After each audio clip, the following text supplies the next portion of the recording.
AP CM Chandrababu అసెంబ్లీలో ఆర్థిక శాఖపై శ్వేతపత్రం విడుదల చేశారు. ఈ సందర్భంగా శ్వేతపత్రంలోని అంశాలను ఆయన సభకు వివరించారు.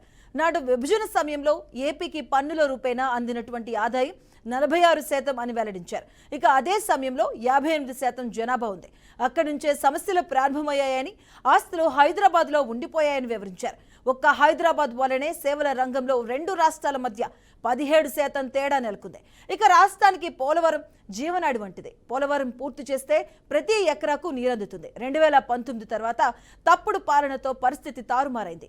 అస్తవ్యస్త విద్యుత్ కొనుగోలు విధానం ద్వారా 12,250 కోట్ల మేర అదనపు భారం పడిందన్నారు.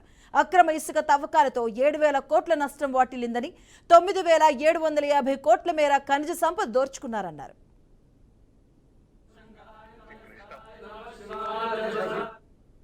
చేసింది మొట్టమొదట నదుల అనుసంధానం జరిగింది ఈ రాష్ట్రంలో జరిగింది. కానీ 5 ఏళ్ళు ఆగిపోయింది. పట్టిసీమ కూడా ఆపరేట్ చేయలేదు. పట్టిసీమ ఆపరేట్ చేస్తే నాకెక్కడ మంచి పేరు వస్తుందో, లేకపోతే నేను ఎక్కడ గుర్తొస్తున్నానని దాన్ని కూడా ఆపేసిన దుర్మార్గమైన ప్రభుత్వం 5 ఏళ్ళ దిశ. కడాన నీళ్లు కూడా ఇవ్వలేకుండా చేశారు దిశ. ఏదైతే పులిచెంతల్లో ఉండే నీళ్లు అయిపోతే నీళ్లు లేని పరిస్థితి కృష్ణా డెల్టాకు తీసుకొచ్చారు.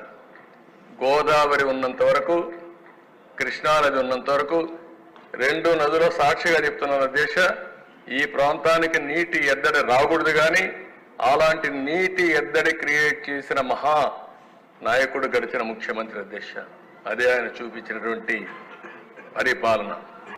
ఒక్క పవర్ సెక్టర్లో మనం చూస్తే కరెంటు ఛార్జీలు పెంచిన తర్వాత వీళ్ళు చేసిన అవకతవకల వల్ల 1,29,000 కోట్ల రూపాయలు ఒక్క విద్యుత్ శక్తిలో బకాయిలు పడే పరిస్థితికి వచ్చాం.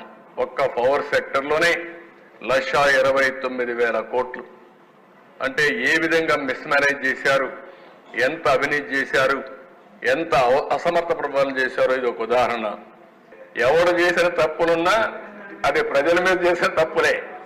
భారం కూడా ప్రజల కోసం పెట్టిన భారాలే. ఇప్పుడు ఇంకా 15 ఏళ్ళు ఆ డబ్బులు వెళ్తానే ఉంటుంది.